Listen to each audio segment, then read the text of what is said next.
Good afternoon.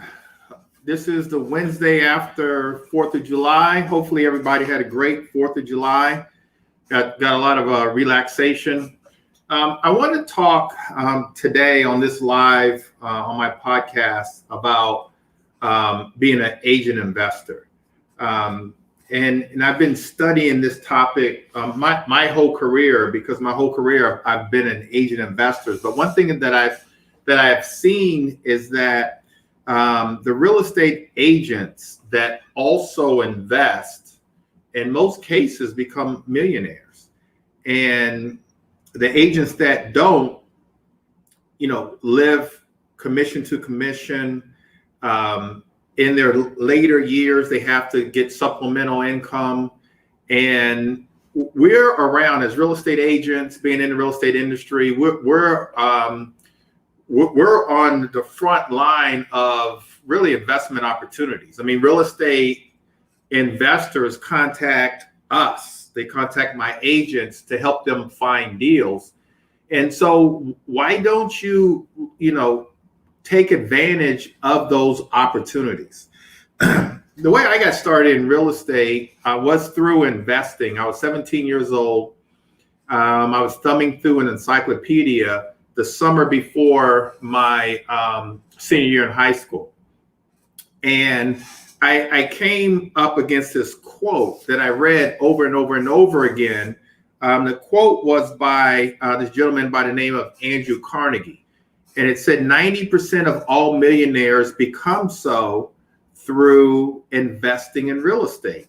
And so for me at 17 years old, that was an epiphany moment for me. It was a moment that I've never forgotten. And at that moment, I said, after reading that quote, that one day I'm going to get into real estate. But not only am I going to get into real estate, I'm going to be a real estate investor. And so finished high school, probably around my junior year of college. I was up late one night, and a lot of you guys have heard this story. And a late night infomercial came on. It was this gentleman by the name of Carlton Sheets. And he was selling real estate investment programs, books, tapes, things like that, cassette tapes back then. This was in the 80s. And I didn't have the money to buy, so I borrowed the money. I bought his stuff. I waited for his stuff to come in the mail, got his stuff. I listened to the tapes. I read the books from cover to cover. And a year out of college, I got the courage to buy my first property. I looked in the Washington Post. There was an article. It was a classified ad about a condo in DuPont Circle, and they were actually offering creative financing, owner financing. So I went, read Carlton Sheets' book one more time, and I made an offer, and they took it. And that was my first investment property. I was 23 years old. My goal at that time was to buy one property a year, and I did that, buy and hold property. So I was a young landlord. Just getting started. I was working in IT. My degree's in computer science. I was working in IT. Good afternoon, everybody. And I was really getting into real estate, and I loved real estate investing. I had about 5 properties in 5 years. I had 5 buy and hold properties, all in DC, really accruing a lot of equity, giving me great cash flow. But the agents that I was working with, the real estate agents, I wasn't an agent at the time. The real estate agents that I was working with, they were just moving too slow for me. And so I said, well, let me just go ahead and get my real estate license, with really no intentions on ever selling real estate. But I got my license. I just wanted to have access to the MLS. I wanted to learn how to write my own contracts. And so that's what I did. But then, people started saying, well, Greg, I understand you have a real estate license. Can you sell me a house? And I said, yes. Let me make some supplemental income while I'm investing in real estate, while I'm working, as a computer programmer. And so that's how I got started. Got real good at selling real estate, quit my job, and I haven't looked back. And I've been investing ever since. And so I started off doing traditional real estate, listing houses, selling houses, investing in my own portfolio. And then a young couple actually contacted me, and they asked me to find them an investment property in Capitol Heights, Maryland. And so I did. I did all the investigation. I looked on the MLS. I put all the numbers together for them. I made sure I did the formulas for them. I made sure that they were getting a good deal. The house, I remember vividly, the house cost $50,000. We negotiated down a little more. I helped them negotiate. I helped them get the financing through a hard money lender. I helped them with everything. We wrote the contract, got the contract ratified, closed on the deal. On that, let's just say it was $50,000. I made $1,500. My commission was 3%. I made $1,500. They renovated the property, didn't even give me the relist. So I didn't relist the property. I later found out that they renovated the property, sold the property. They made $60,000 on that property. I did all the legwork for them, found the property, did all the numbers, did everything for them. And they walked away with $60,000. I walked away with $1,500. And so for me at that time, that was an epiphany moment for me. At that time, I said to myself, if ever I help anybody else with a property, it's going to be for myself. I'm going to be the investor. All these opportunities that come my way, I'm going to take advantage of them. It was another epiphany moment for me. And so I just started flipping properties at that time. I had been buying and holding properties. I started flipping properties all alongside of selling properties. Here's what you've got to know, especially the real estate agents.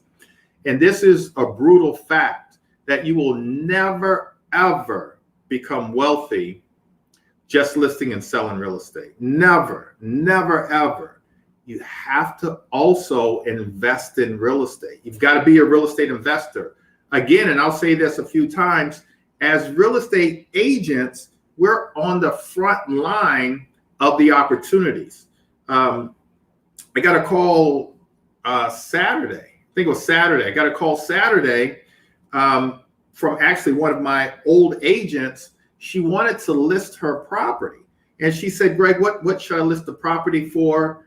I want to list it for this amount. It was $140,000. I'm willing to sell the property for $140,000. I said, well, let me take a look at it. I took a look at it.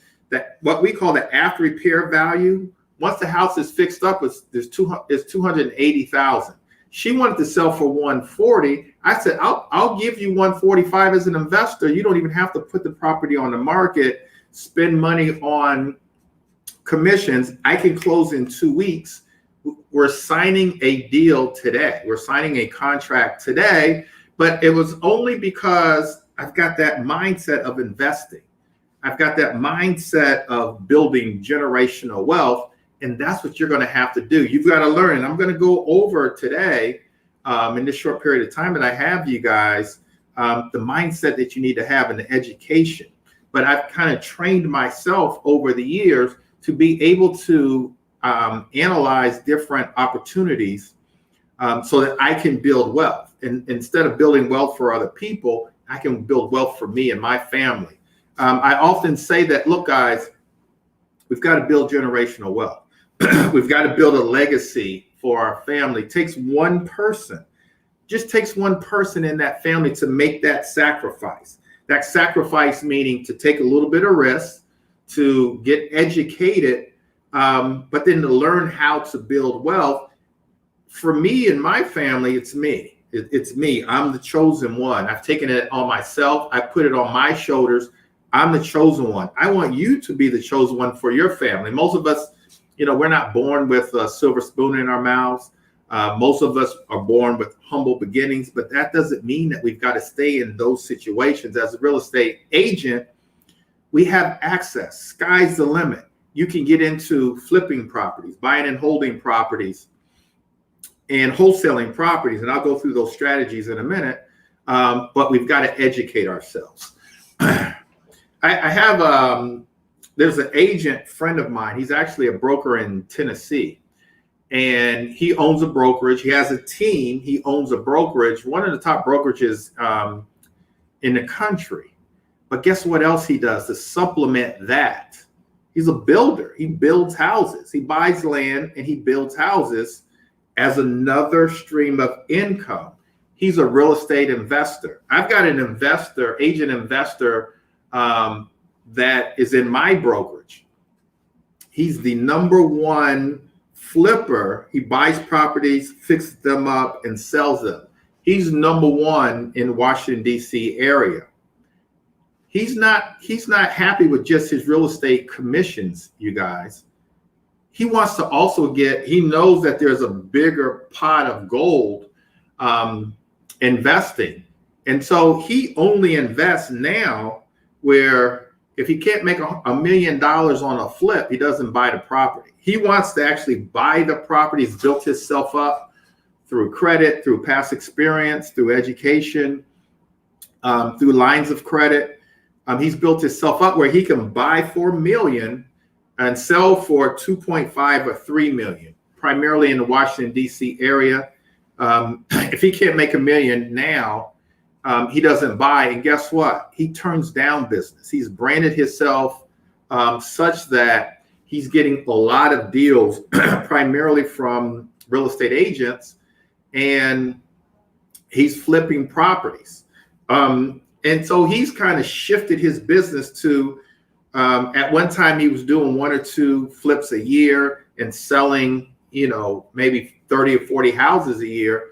And so now he's selling as an agent 1 or 2 houses, and he's flipping. He's probably flipping around 50 properties. And so you just do the math. He's selling, he's flipping he's got like 4 crews, and he's flipping about 4 properties. That's not the norm, but like that's doable.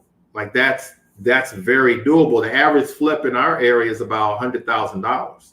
And so as a real estate agent, if you could just get 1 flip, for most of you guys, you'll equal what you do in a full year selling 10, 15 houses. Flip 1 house, flip 2 houses. That's all you have to do. And you've got to learn how to do that.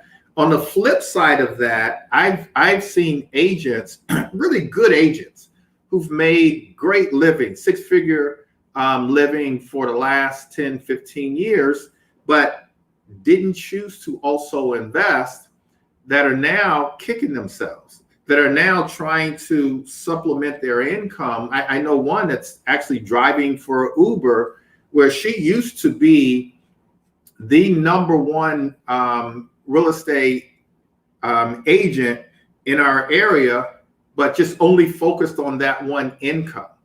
Look, you guys, in order to build wealth, you've got to have multiple streams of income. The wealthy, they don't even have 1 or 2. They've got 3 or 4 or 5 different streams of income. And that's what you need. And that's what real estate affords you. You should have a stream of income through listing and selling real estate, your commissions, a stream of income through buying and holding real estate, cash flow, equity, and appreciation. You can wholesale real estate. You can flip real estate. A couple of my agents are actually property managers. There's a number of different streams of income that you can have with your real estate license. And it was the reason why I got my real estate license, to have those different streams of income. I talked to a brand new agent yesterday. We were recruiting her to join our brokerage, brand new, just got her license. And she said, my job, my full-time job, I've got like 3 or 4 years and I can retire. I can get a pension. I said, no problem. That's a stream of income. It's what we call active income, where you get paid for the work that you do, as opposed to passive income, where you do the work one time and you get paid over and over and over again. Keep that job. But now let's sell real estate. That's another stream of income with your commissions. And then we're going to teach you how to also invest in real estate. That's a third stream of income. You need more than just one, because the cost of living is going to go up. That retirement that you're getting from the government is not going to be enough for your life. You need other streams. And she knows that. She joined our brokerage actually this morning, and she's going to start making commissions. She's going to start investing. And as a real estate agent, and I see real estate agents all the time, it just baffles me why you're in real estate, but you're not investing in real estate. You're happy, and there's no problems with this, but you're happy with the income that you're making. Let's not be happy. Like we have opportunity here. Let's take advantage of it. Let's take full advantage of it. Let's not be like the real estate agents that we see that are making a good living selling real estate, but there's going to be a certain time, and it happened for me. I never thought it would happen to me. I actually started selling heavily in my 30s, early 30s. In my 50s now, I don't have the same energy that I had when I was hustling back then. Not bragging, but in the early 2000s, I was the number one agent in our area. I had built a big team, and I was the number one agent. Later bought a franchise. And then 10 years after that, in 2017, got out of the franchise model to start my own business, Bennett Realty Solutions. But I did that to work smarter, not harder, always trying to scale up, always trying to establish other streams of income. And that's what you guys have to do. The income that you have to establish, in my opinion, is long-term wealth. Selling real estate is not long-term wealth. Like, you have to establish long-term wealth for retirement, for building generational wealth, long-term, buy and hold. Whether you're buying and holding residential properties, multifamily, commercial, lots of people are getting into Airbnb. You want to establish long-term wealth as a real estate agent. Here's the brutal truth again, you guys. As a real estate agent, as an independent contractor, you get a 1099 at the end of the year. There's no pension for you. There's no retirement plan for you. There's no 401k. There's no thrift savings plan. Nothing. Real estate agents have to establish those things, retirement plans, on their own, like any other independent contractor. Sadly, most do not. We have the rare opportunity to be educated on how to do that. And I'll get into retirement, but we want to use what we have, our commodity. Our commodity is real estate. Let's get educated. Let's use that to establish a retirement. The reason why you're working now, and a lot of you guys are working really hard, so that 5 years from now, 10 years from now, 20 years from now, you won't have to work so hard. If you do the right things now, invest your money, let your money work for you, utilize real estate. Look, you guys, it's never too late. Number one thing is you've got to change your mindset. You've got to think growth. Like, how can I grow? How can I scale my business? You scale your business by investing in real estate. I want you to think opportunity. We're on the front lines again of opportunity. Let's take advantage of opportunities. Let's recognize the opportunity, and let's like really think about wealth. Like, how can we become wealthy? You're not going to become wealthy just selling real estate. You also have to invest. And so invest. Think about investing. When we think about investing, one thing that I want you guys to think about is your credit. As a real estate agent, think about your credit. Fix your credit. Now, the good thing about real estate investing is you don't have to have perfect credit to get started investing. There's a thing called wholesaling, where you can find a property. It could even be a listing. And I'll be careful on how I frame this. But even one of your listings, as long as you disclose to your seller, you can actually buy that listing. You've got to disclose that you're a real estate agent. You've got to disclose in writing. But as long as you disclose and they're okay with it, you can buy that property, you can wholesale that property, you can fix and flip that property, you can buy and hold that property. But what I want you to do, and it's not talked about in brokerages, is you got to fix your credit. You want to get at least to a 680 credit score. 760 is kind of the gold standard. You're in that great credit score area starting at 760. But 680, you can get a hard money lender, absolutely will lend to you. A community bank will absolutely lend to you. You often hear about you don't need to have perfect credit to start investing in real estate, and you don't. You can start wholesaling, but eventually you're going to need that. You're going to need credit to buy and hold. I want you to buy and hold. Let me say this while I'm thinking about it. My goal for you is to buy and hold at least one property a year. If you're taking notes, write it down. My goal for you is to buy and hold at least one property a year, the buy and hold strategy. That's going to give you the cash flow that you're going to need to retire financially free. That's going to give you the cash flow to start that process of building generational wealth. But then more importantly, that's going to give you the equity through appreciation to go from, kind of where you are to really having a net worth of being, a millionaire. And so honestly, many, many years ago, that was my goal. My goal was coming out of college, like everyone's goal. I want to make 100,000 and I want to be a millionaire, not even really knowing or even understanding what a millionaire was and how to be a millionaire and how to have a net worth of a millionaire. It wasn't until I really started getting into real estate and investing in real estate, really as a real estate agent, that I understood. And I understood how easy it is. And I want to say it's easy. Obviously, it's not easy because everybody would be a millionaire if it was easy. But just take this one example for a second.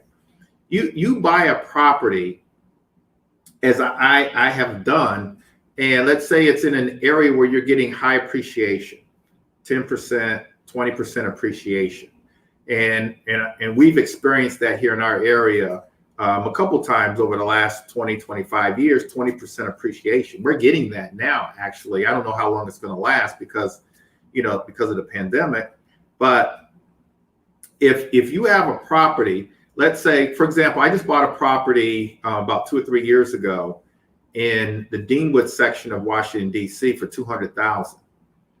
Now, all I've simply done was fix the property up, I rented it out to a voucher holder, Section 8, getting about $1,000 a month in positive cash flow. But more importantly, you guys, I ran the comps about a week or two ago. I owed $200,000, probably a little less than that. The comps for this row house, 3-bedroom, 3-bath row house, is $550,000. I have $350,000 in equity in that one property, and probably by this time next year it'll be worth about $600,000. The way that area is appreciating, and my mortgage balance is going to go down because I'm paying just a little more on the principal, and so on that one property, I'm probably in another, let's just say 18 months, I'm going to have $400,000 in equity on that one property. I have another property in Annapolis where I've got about $400,000 in equity. That's $800,000. And then I've got, I don't know, maybe 10, 15 properties in Baltimore where I probably already have $1 million in equity in those properties. But here's the thing, you buy a property one time, you buy in the right area, and through principal buy down, paying a little extra on the principal, and then through appreciation, your net worth grows. It just grows. When I go to fill out a personal financial statement to get a line of credit, I'm putting all of my properties on that personal financial statement, including, get this, you guys, including that house that I live in, including that. As a real estate agent, you got to own a house. That's how you begin the process of building wealth. But on my personal financial statement, I put my house on there. And the reason I put my house on there is because right now, the house that I live in, I probably have about at least $500,000 in equity. The banks look at that. They look at that equity and all your rental properties, the house that you live in. That's why, it always baffles me when people say that the house that you live in is not an asset. It is an asset. You can borrow against the equity. You can use the equity on your personal financial statement to get, a few $1,000,000 in lines of credit. But you want to do that. And that's what real estate investing does for you. It doesn't take a lot of property purchased in the right area for you to build your net worth. And so what can you do with your net worth? You can borrow against it. But at the end of the day, let's say that you want to retire. Part of your exit strategy can be to sell off some of your assets and take a lump sum of money and use that for retirement. Maybe put that into a dividend stock that's going to pay you every year, or or if you don't feel like toilets, tenants, or termites, buy and holding. But it gives you options as real estate agents. Again, as real estate agent, you have no options for retirement. You have to do some of these things. All right. So you want to strengthen your financial situation, and then you want to kind of develop that education. I'm thinking about another one of my agents who just does a great job with credit, with lines of credit. He knows how to play the game. Solo 401k, look that up. A solo 401k is a retirement strategy that will allow you to take the money out of your 401k and at no penalty and invest it in an asset like real estate. And then all the capital gain that you just that you have through, let's say, flipping a property, you bring that whole capital gain back into your solo 401k, tax deferred. And so you pay the capital gain taxes, at a much later date, hopefully when you're in retirement, when you're in a lower tax bracket. So let's get back to agent investor. And so as an agent investor, a real estate agent, in my opinion, is defined as one that owns their job. And so you're not an employee where you're overworked and underpaid. You own your job, which means you get paid for the work that you do. If you go on vacation, or if you get sick, or if you stop working, you don't get paid anymore. And so I think about Robert Kiyosaki's cash flow quadrant, where he has on the left-hand side of the quadrant, E for employee, and then right under that is S for self-employed. That's the right-hand side. The right-hand side of the quadrant. Look up cash flow quadrant by Robert Kiyosaki. As a real estate agent, you don't want to be on that left-hand side of the quadrant. As an agent, you're self-employed. You don't work, you don't get paid. Better than being an employee, but really you're a glorified employee. You're an employee unto yourself. You want to be on the right-hand side of the quadrant, where there's two ways, you guys. There's only two ways to become wealthy. Only two ways. Those two ways are building a business where you've got employees that work for you. You're leveraging your ideas and your business through other people. That's one way to become wealthy. But then the other way is the I on the right-hand quadrant. That's investing. You want to be an investor. And so 95% of all the wealth is in the country is owned by real estate investors. So you want to be on that right-hand side of the quadrant. Nothing wrong with being on the left-hand side. I started off on the left-hand side as an employee. Then I did move to being self-employed, but then I started my own real estate business, all the while investing. All the while I was on the right-hand side investing. And as a real estate agent, that's what you want, where you want to be on that right-hand side, and really focus on investing. And so a real estate agent is listing and selling real estate, working with buyers and sellers. A real estate investor, they're investing in real estate. They're getting a return on their efforts, a return on their investments. That's what a real estate investor is. For you, you want to merge the two. And there's nothing better than being able to merge the two. Now you got two streams of income. Now you're doing everything you can to work hard for your buyers and sellers, but at the same time, you're investing for your family. You're investing for your future. You're investing so that you don't have to sell real estate for the rest of your life. You want to be an agent investor and merge the two. So many examples that I've seen at this point in my career. From where I started, there's lots of agents that didn't invest that just, unfortunately aren't doing well now. Physically, they're not doing well. There's a company that I'm not that familiar with, but I love the name of their business. The name of their business is called Earn Your Leisure. Put in the comment section if you've heard of that company, Earn Your Leisure. Love that name. Love those guys. Because you've got to earn it. I see a lot of agents having lots of leisure, but they haven't earned it. Like I'll see them having leisure, and I know that they're living paycheck to paycheck. I know that they're living commission to commission. What we want to do is we want to invest, and then from our cash flow, now we've earned our leisure. Let's take part of our cash flow. And then let's have leisure. Let's retire early. Let's buy, nice things for ourselves. Let's do nice things. Let's do nice things for ourselves and our family from our passive income, from the cash flow. Let's earn it. Let's earn our leisure. And let's stop living from commission to commission. Let's focus on building generational wealth and retiring financially free. Look, real estate agents. And so one thing I want to mention is many of you who will watch this are not real estate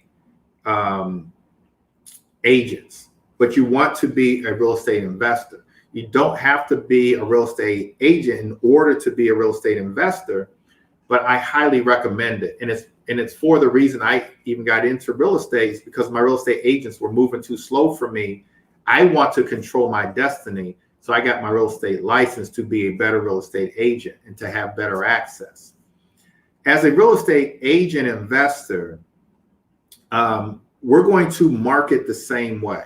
And I'll go over marketing, but you're going to find opportunities that the numbers just simply aren't going to work as a real estate investor. Now you put on your agent hat.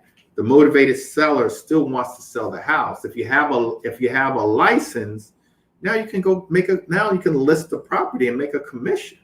Like that's one of the reasons why you get your license as a real estate investor.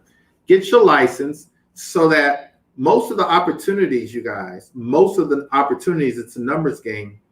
Most of your opportunities as a real estate investor, the numbers aren't going to work. They still want to sell their property. Get your real estate license. No shame in making $7,000, $8,000, $9,000, $10,000 in commissions. My agents make on average about $10,000 in commissions on one side of the deal. Both sides, you make $20,000. No shame in that. That's a wholesale fee. So my recommendation, you don't have to have a real estate license to be a real estate investor. My recommendation is to get your real estate license. And that's why I got my real estate license. Let's talk strategy. Generally, as a real estate investor, real estate agents pay attention to this. As an investor, there's two strategies. One is a buy and hold strategy, where you're buying and holding for cash flow, equity, and appreciation. We should all do that. We should all get one a year. The other strategy is buying for cash strategy. We're investing for cash. Flipping properties, we flip properties for cash. Wholesaling properties, we're wholesaling money. We're wholesaling deals for cash. As an agent investor, I want you to combine the two strategies on top of your commissions. Combine the two strategies so that one of my agent investors, here's what he does. He wholesales real estate at a high level, wholesales real estate, takes the cash, and then he goes and buys a property. For every 2 wholesale deals, he's going to buy and hold a property. That's a strategy, along while he's listing and selling real estate. He's got the best of all worlds. He's taking the cash strategy, getting the cash, and he's not getting the cash and enjoying leisure. He's not getting the cash and buying fancy cars.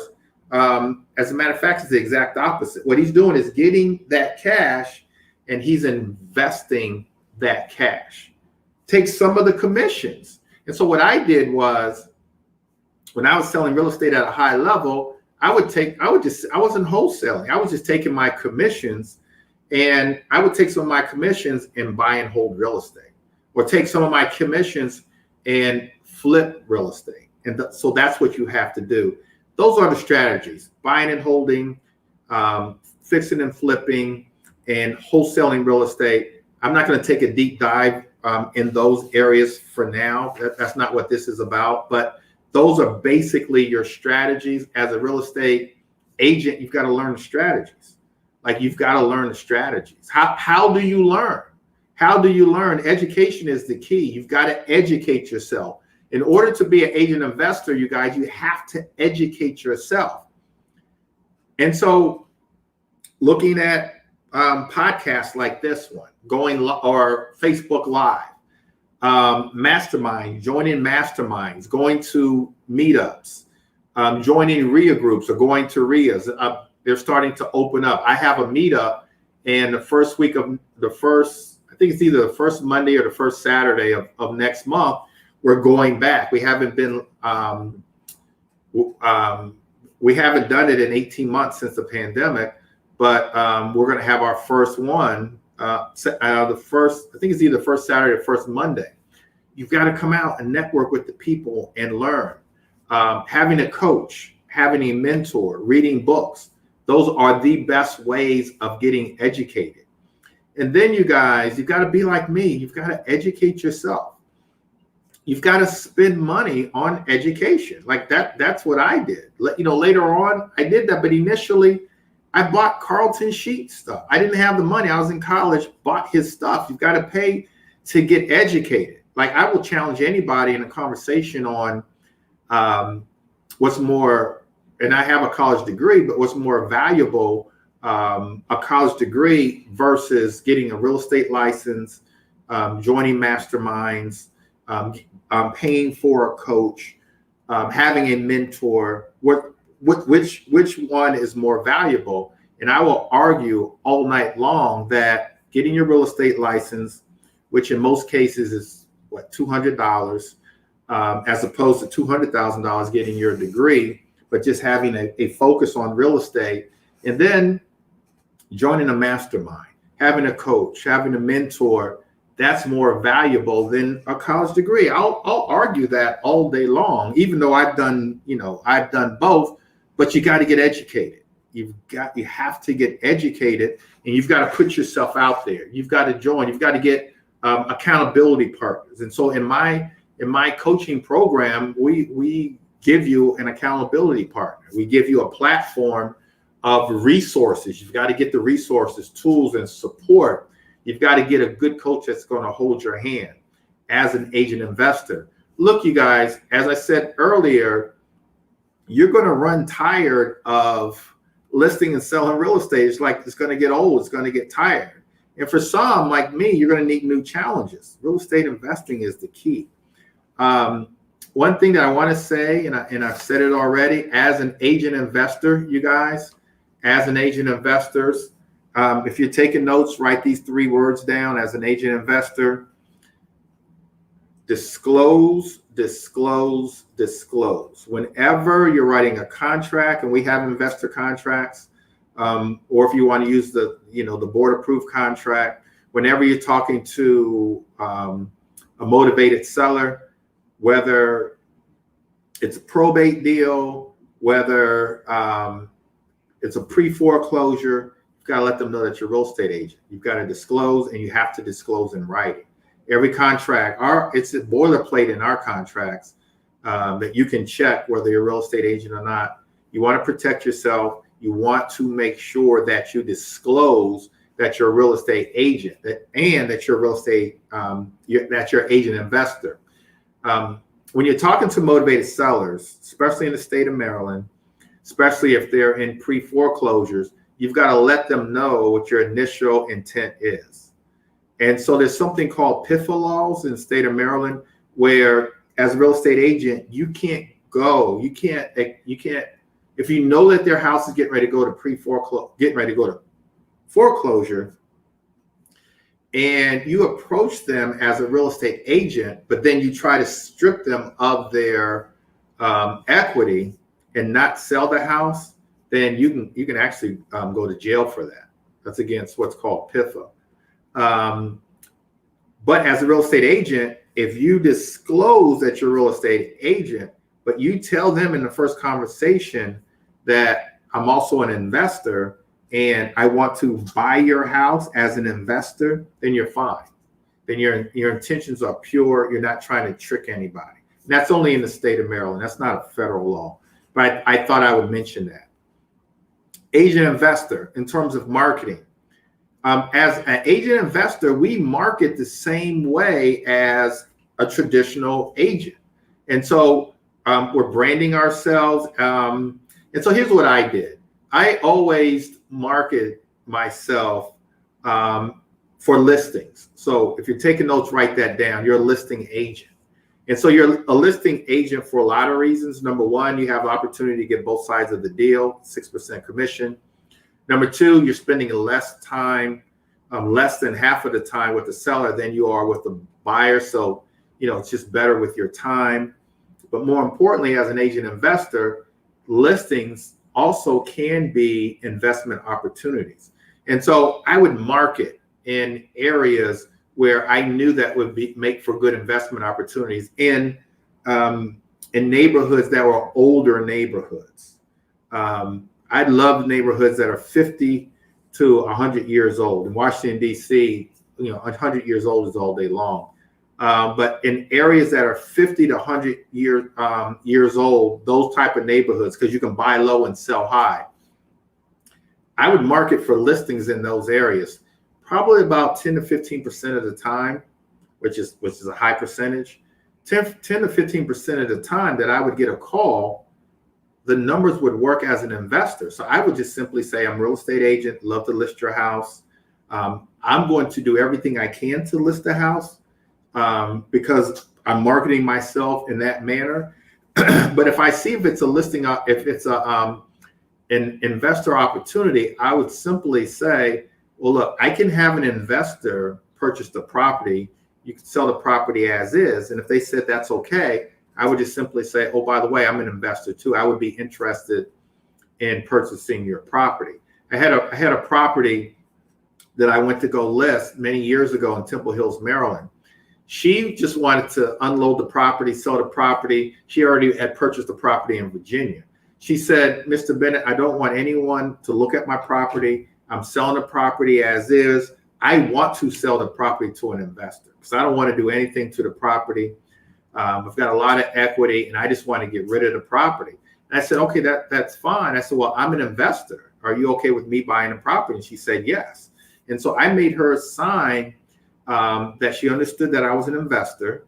I made her sign that she could contact an attorney to look over the paperwork if she wanted to. I disclosed as many things that I could. I made her sign that you could sell the property. Now this is going overboard, but you could sell the property. I don't remember the numbers. Let's just say you could actually list the property for $150, but you're agreeing to sell it to me for $120 as an investor. She signed all that. I want to make sure I covered myself. And so that's what you can do. And that's the beauty, honestly, of being an agent investor, that you've got access to these opportunities as long as you market correctly, number one. As long as you market in the right areas, and as long as you market for listings, those listings turn into wonderful, wonderful investment opportunities. Protect yourself and disclose. One other thing I want to mention as far as being a real estate agent investor is building a big real estate team. Having a team plays a major role, or having your own brokerage plays a whole role in being an agent investor, because it, number one, it gives you time. You've got your team running and you're generating, income from your team. A team is a business within a business. I highly recommend every agent out there to start leveraging yourself and building a team. My second year in real estate, I started a team. To me, that's why you're in real estate, to build a team and to invest in real estate. And so building a team will also give you the income to buy and hold real estate. It'll give you that income. It'll give you opportunities from the team. A lot of the listings that I've had from my teams were good investment opportunities. Honestly, a lot of listings that I have from the brokerage itself, even now, are good investment opportunities for me. So building a team, building a brokerage as an agent investor, being able to take advantage of opportunities is like really the key to your success. But ultimately, you guys, and I'm starting to run out of time, ultimately, you want to build, as an agent investor, you want to build a big business for yourself that includes real estate investing. I didn't want to list and sell real estate for the rest of my life. And so I initially built a team, and then I bought a brokerage. That was my path. All the while investing, and even now I'm really heavy on a daily basis into investing, partly because I want to build that legacy that most don't experience. But then also for me, if I was to be brutally honest, I enjoy it. It's not work for me. It's fun. It's fun challenging myself. It's fun setting these goals on how many units I can have. I have one goal of having 1,000 doors. And those that are in real estate investing know what that means. A door is, let's say you have a 10-unit building, those are 10 doors. So I want to have 1,000 doors, or I want to have 100 residential rental properties, whichever comes first. And so those kind of goals I love. It's not even, for me, it's not even about the money. It's like playing real live Monopoly. And so I enjoy it. But more importantly, I just have, one daughter. I really want to build a legacy for her and educate her so that she can educate, my grandchildren and so on and so forth. I really want to build generational wealth. And I feel like as a real estate agent, we have the opportunity to do so. Probably less than 1% of all real estate agents are doing it. And so if you're a real estate agent, you have to do it. This is why you got into real estate. This is why you got your license. You got your license not to list and sell real estate. You got your license to become wealthy, to become filthy rich, to take advantage of all the opportunities that real estate and real estate investing has for you. That's why you got your license. You didn't get your license to struggle. You didn't get your license to live commission to commission. You didn't get your license to deal with buyers who get buyer's remorse and change their mind.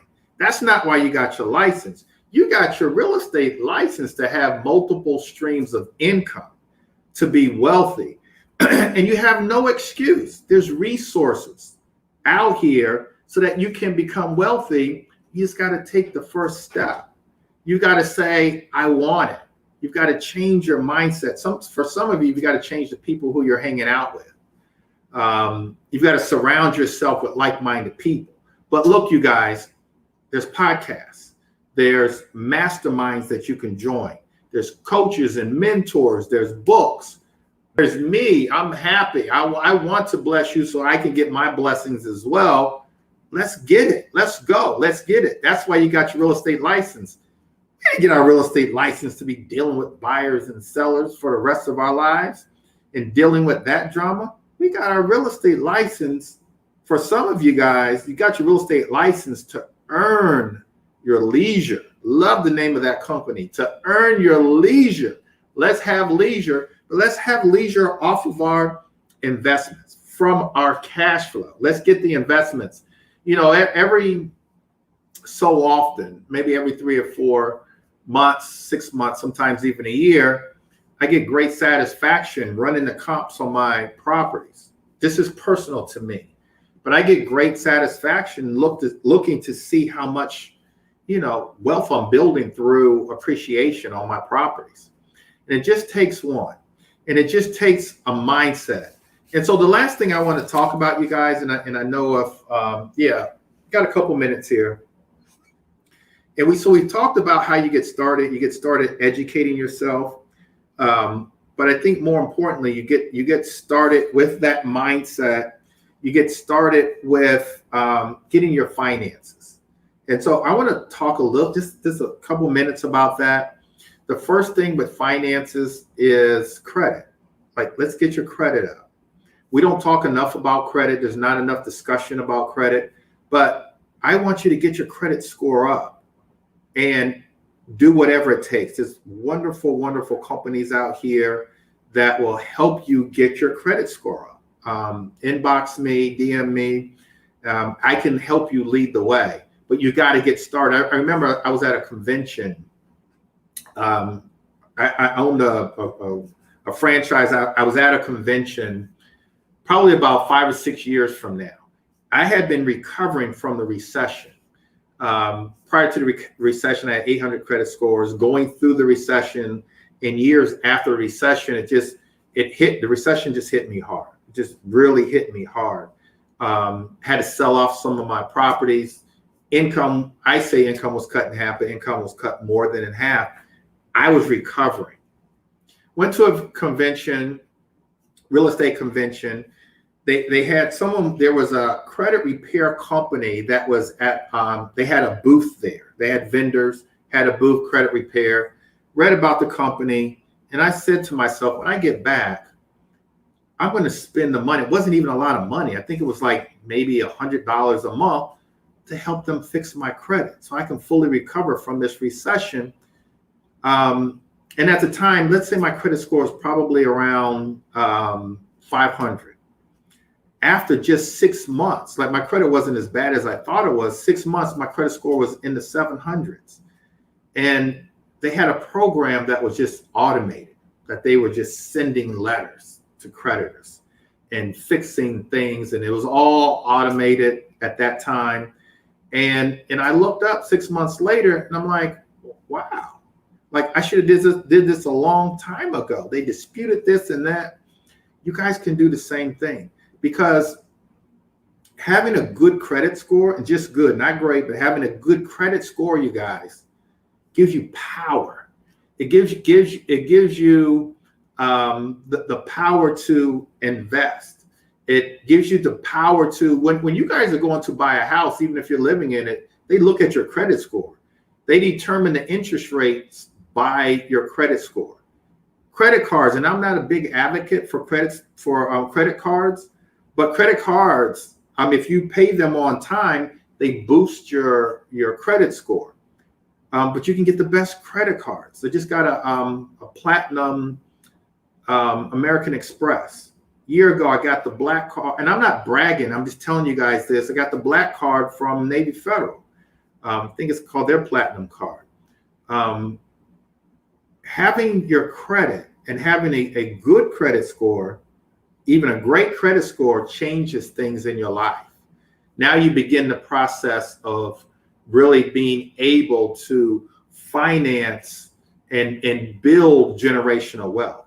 So we start off with getting the credit, and then we learn about hard money lenders. Hard money lenders are lending money based on the worthiness of the property, as opposed to a traditional lender. They're lending based on you personally, your credit score, your income, your debt to income ratio, things like that. We use all that type of funding to buy and hold real estate. Community banks. A community bank, I would highly recommend community banks for financing.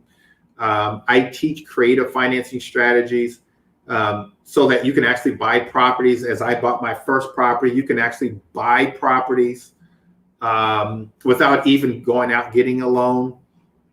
A lot of investors, I mentioned solo 401ks, a lot of investors are investing out of their retirement solo 401k.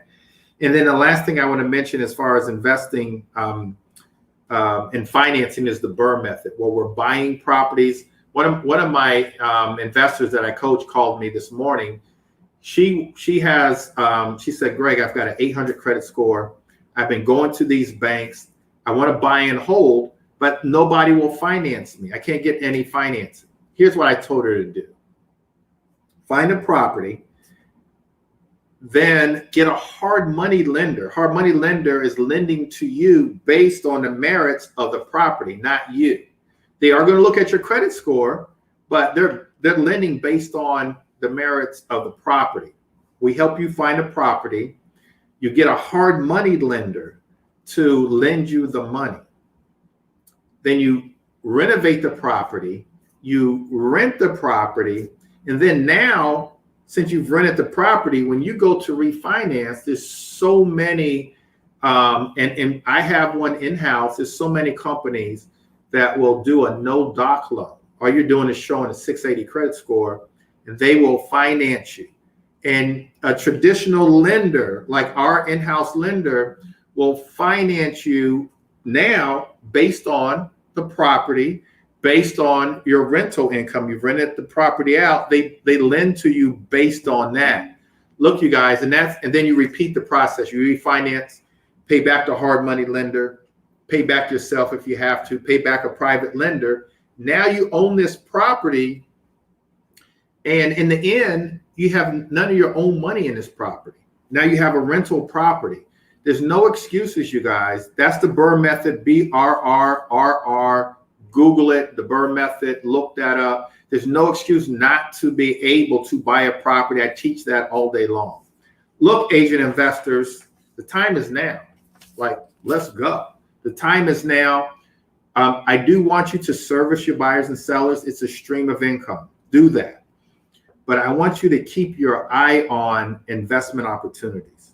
Let's be wealthy. You will not become wealthy just selling real estate. You've got to invest. You've got to learn. I've taught you how to learn. DM me. Go to my Instagram. Join my tribe. Or join somebody else's. Wherever that is, whatever that looks like. Real estate agents, let's go. Like, I'm tired of seeing real estate agents work their entire lives, entrepreneurs in general, and have a great living, but at the end of the day, have nothing to show for it. Absolutely nothing to show for it. If you only buy just one property a year, I will help you do that. Just one property a year, your life changes. Your children's life changes. Your children's life changes. One property a year. I want your goal to be higher than that, but one a year. But also, you guys, I look around me and I see, oh, okay, that one of my agents is killing it. Another one of my agents is killing it. I say in my mind, it's like they can retire right now. They're killing it. I've got one of my agents making over $20,000 a month in passive income. During the height of the recession a year ago, I called him. I said, how are things going? You all right? He said, man, I'm chilling. Government just dumped $21,000 into my account for my Section 8 tenants. I'm good. How are you? How are you doing? Is what he said. And so let's go, you guys. Let's do it. You can do it. No excuses. Get the help. I'm here to help. There's other mentors, coaches. Let's go. All right, you guys. Take care. Hopefully this podcast motivated you and inspired you. But let's do it, you guys. You can do it. No excuses. You got your real estate license to become filthy rich. Let's go. Take care. God bless. Talk to you.